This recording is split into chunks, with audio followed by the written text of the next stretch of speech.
Well, good evening to you all, and welcome to this special Ralph Miliband lecture on the past, present, and future of Libya, presented by Saif al-Islam al-Gadaffi.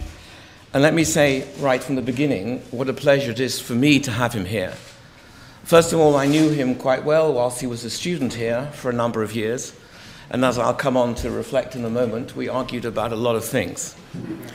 But I also, during this time, come to know him very well, and I must say that I've come to like him a great deal. So it is a great pleasure for me to welcome him here, both in a personal capacity, and then secondly as a representative of the Miliband program, and thirdly as an academic of the London School of Economics, of course. Born in 1972, Saif is currently chairman of the Gadaffi International Foundation for Charity and Development based in Tripoli. Founded in 2003, the Gadaffi Foundation devotes itself to development and humanitarian work, especially in the social, economic, cultural, and, most importantly, in the human rights field. Saif received his PhD from the LSE in 2009. The topic of this thesis was, perhaps initially, one took a certain outside view, perhaps, surprising. But it was on the role of civil society in the democratization of governance, in this case, global governance institutions. He also received a master's degree in political philosophy from the LSE in 2003, and before that a business degree from a university, also a master's degree in Vienna in 2000. He graduated with a BSc in engineering from Tripoli's Al Fatah University in 1994.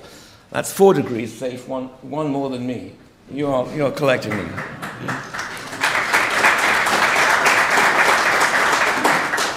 Saif is committed to resolving contentious international and domestic issues through dialogue, debate, and peaceful negotiations. Among his successful interventions was the release in the late summer of 2000 of Western tourists who were taken hostage in a Malaysian diving resort by a radical Islamic organization based in the South Philippines.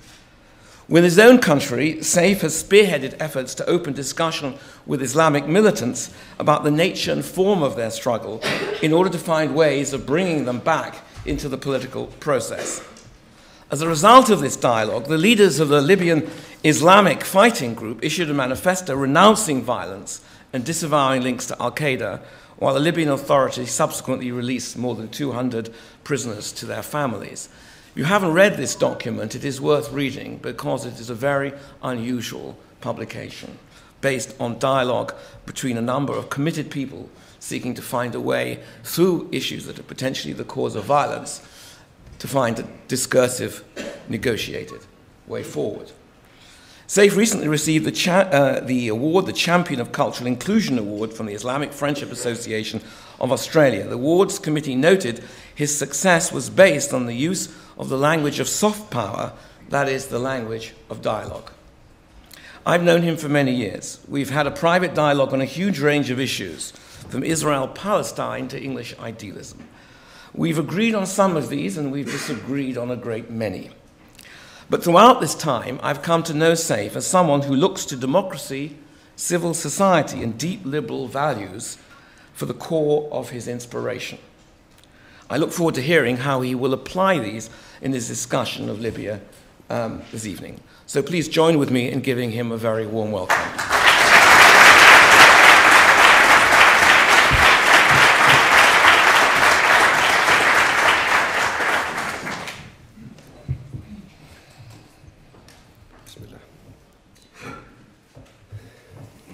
Ladies and gentlemen, thank you. It is an honor to address you today. It is good to be back at the LSE, which has played such a critical role in my intellectual development.